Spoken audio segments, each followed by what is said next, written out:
Nagpipigil po magpupo toddler ko. Nakaka-stress. Anong pwedeng gawin? Totoo. Meron talaga silang ganyan kasi meron pong developmental milestone ang mga toddler. Kasama yun sa developmental Yes, na milestone? gusto nila, they are in control.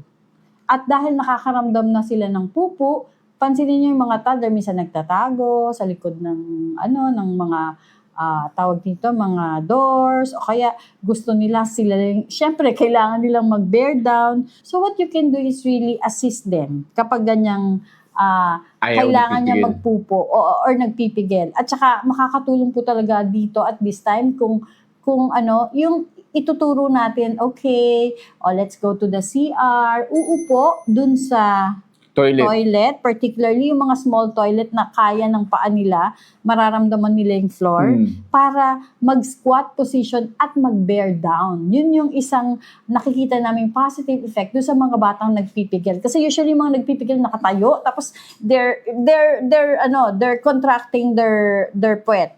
So, mas maganda ba na ipasquat ko siya sa toilet Yes. kaysa sa nakaupo? Pwedeng nakasquat pero naandun ka to hold the Oo. child, or pwedeng upo siya comfortably dun sa kanyang sariling pati. That would help. Pero yun nga, yung pag-position ng legs na medyo naka-angle, angulated, that relaxes yung rectal verge para mag-relax yung muscles doon at makapupo siya ng tama. So kailangan ililid. Hindi po ito dapat awayan, paluan, hindi pwedeng dapat nagagalit. So, kailangan ililid natin sila sa kanilang potty or sa CR, tas i-assist natin. Tas kailangan pong, yun nga, slowly mag-relax ang bata at umupo ng tama para yung angulation po kasi ng legs natin at saka yung position ng puwet, it will lead relaxation ng anal verge para hindi niya i-contract. Kasi once na kinokontract niya, yun nga po,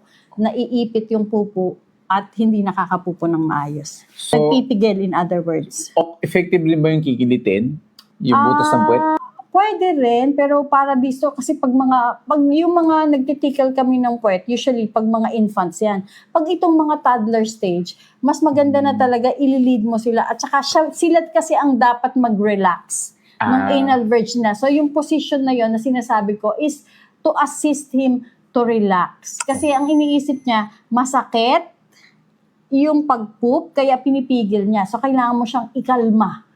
Yun, literally, ikalma yung kanyang abdominal muscles at ang kanyang yung anal verge. Yung sa anal verge, yung pinaka-puwet niya, yun. Kailangan niyang i-relax yun.